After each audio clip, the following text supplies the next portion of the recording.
السلام عليكم ورحمة الله وبركاته. إلما رمو بكا جرتن تسلمتان كيا كان جالا سن هاغو أرى برنوتا جايبا قبديريا دنجرا أنغا تمرا كوبي كياتين ولين تران سنين جدا application shari'a mobile irratti bilash kaffaltii tokko malee dalagu qabaddeedha. Deetin jira application kun application duraan irraa adda jechuudha. Application duraan yoo shari'a irraa neeta qabaatti qofaadha kan imo fi YouTube si dalagu kun ammoo waa taka isa gabbuufachuu fi sirreeffachuu qofaaf jechuudha. Kan inni si barbaachisu malee achi booda waa taka ifuma isaati waan barbaadde YouTube, Twitter waan gara garaa siif dalaga jechuudha. Facebook waa hunda siif dalaga.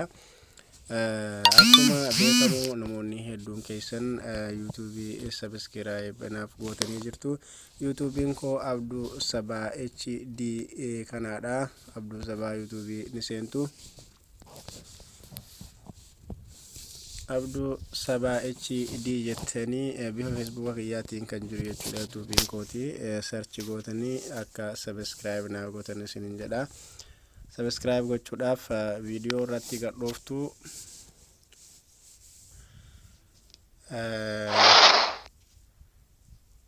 subscribe gochuudhaaf mallattoo biiltuuta si'a tokko nuti qaaftu all notification gootu bifa kanaan kan subscribe godhanii namoonni hedduun ni beektan Jireetiin amanaa wantoota garaagaraa waan biyyattii keenyaaf ni ta'a uummata Oromootiif ni ta'a jiru asirratti baay'ee hojjechuudhaaf qophii xumureetiin jira. Subscribe akkanaaf gootan kabajaadhaan isin gaafadha jechuudha. Amma huduudumaan gara barnoota keenyatti dabarra jechuudha. Application akkuma beekamu Play Store keessaa argama.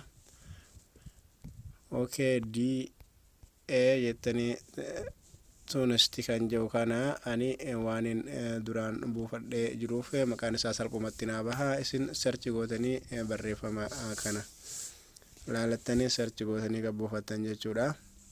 Isa kana jechuudha. Ani waan gabbuufadhee jiruuf isin install godhattanii ani open godheetuman seenaa garuu amma back godheetuman deebi'a jechuudha. Isa kana jechuudha. Isa kana gabbuufattuu achi booda irratti gachuu qabdu.